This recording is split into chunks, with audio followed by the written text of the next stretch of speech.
Genesis chapter 42.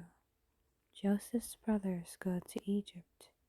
When Jacob heard that grain was available in Egypt, he said to his sons, "Why are you standing around looking at one another? I have heard there is grain in Egypt. Go down there and buy enough grain to keep us alive, otherwise we'll die." So Joseph's 10 older brothers went down to Egypt to buy grain.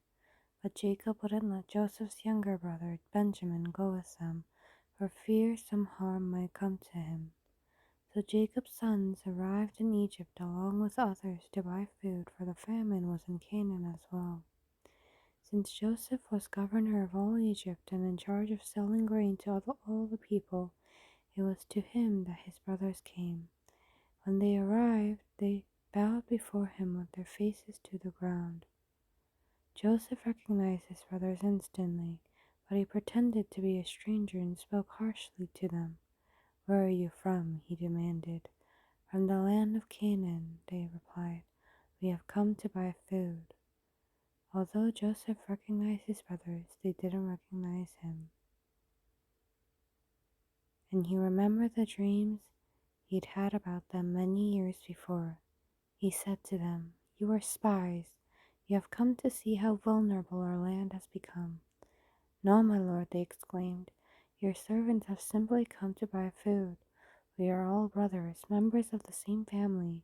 We are honest men, sir. We are not spies." "Yes, you are," Joseph insisted. "You have come to see how vulnerable our land has become."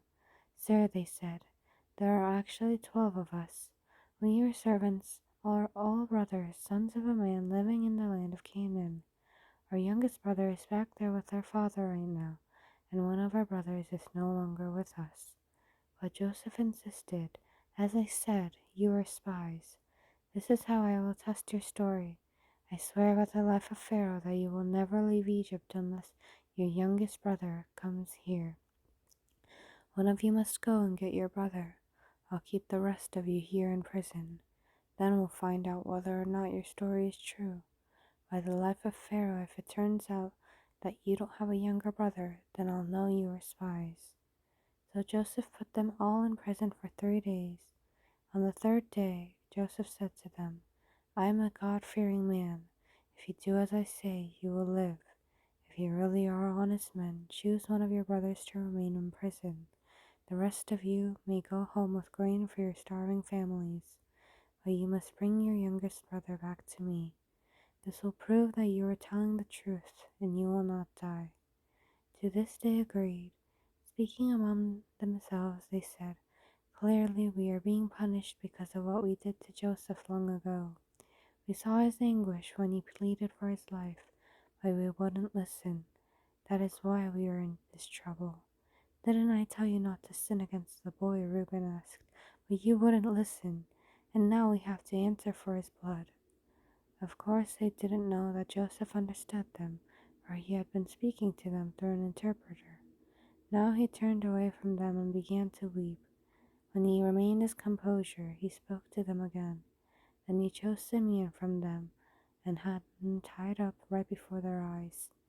Joseph then ordered his servants to fill the men's sacks with grain, but he also gave secret instructions to return each brother's payment at the top of the sack. He also gave them supplies for their journey home. So the brothers loaded their donkeys with the grain and headed for home. But when they stopped for the night and one of them opened his sack to get grain for his donkey, he found his money on the top of his sack. "Look," he exclaimed to his brother, "my money has been returned. It's here in my sack."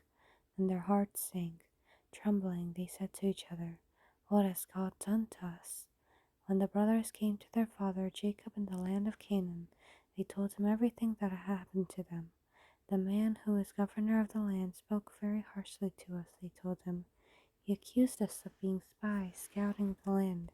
But we said, 'We are honest men, not spies. We are 12 brothers, sons of one father. One brother is no longer with us, and the youngest is at home with their father in the land of Canaan.' And the man who is governor of the land told us, 'This is how I will find out if you are honest men. Leave one of your brothers here with me and take grain for your starving families and go home. But you must bring back your youngest brother back to me. Then I will know you are honest men and not spies. Then I will give you back your brother, and you may trade freely in the land." As they emptied out their sacks, there in each man's sack was the bag of money he had paid for the grain. The brothers and their father were terrified when they saw the bags of money. Jacob exclaimed, "You are robbing me of my children.